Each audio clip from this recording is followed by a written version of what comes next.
किसान की शिकायत। एक बार एक किसान हर कभी आने वाले आंधी तूफान, ओलावृष्टि, तेज धूप इत्यादि से परेशान हो गया, क्योंकि कभी कभी फसल ज्यादा खराब हो जाती थी। इसलिए वह परेशान होकर ईश्वर से शिकायत करने लगा। किसान बोला, आप ईश्वर तो है, लेकिन फसल को कब क्या चाहिए इसकी जानकारी नहीं है। जिसकी जरूरत भी नहीं होती है वह भी देते रहते हैं। इसलिए आपसे मैं विनती करता हूँ कि आप मुझे एक मौका दीजिए, मेरे कहे अनुसार मौसम कीजिए, फिर हम सब किसान अन्न के भंडार भर देंगे। ईश्वर मुस्कुराए और बोले, ठीक है, आज से तुम्हारे अनुसार मौसम रखूंगा।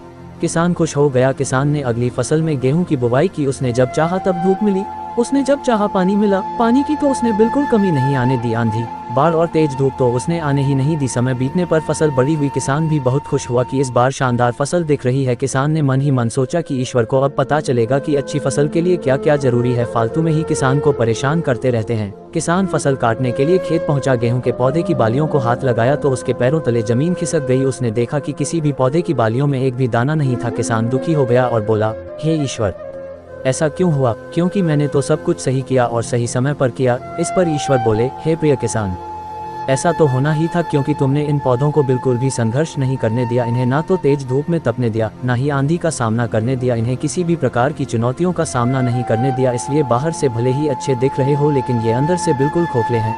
इनके अंदर कुछ भी दाने नहीं। पौधे जब विभिन्न चुनौतियों का सामना करते हैं तो उनमें ऊर्जा पैदा होती है। यह ऊर्जा उनके अंदर सही सामर्थ्य पैदा करती जिनके लिए वह बने हैं। दोस्तों, ठीक इसी प्रकार जब तक इंसान संघर्ष से नहीं गुजरता है वह आदमी खोखला रह जाता है। जीवन की चुनौतियां ही उसके लिए उन्नति के नए रास्ते खोल देती हैं और आदमी को मजबूत और प्रतिभाशाली बनाती है। इसलिए आपके भी जीवन में मुसीबतें या चुनौतियां आए तो घबराना मत। यह आपको बिखेरने के लिए नहीं, निखारने के लिए आई है।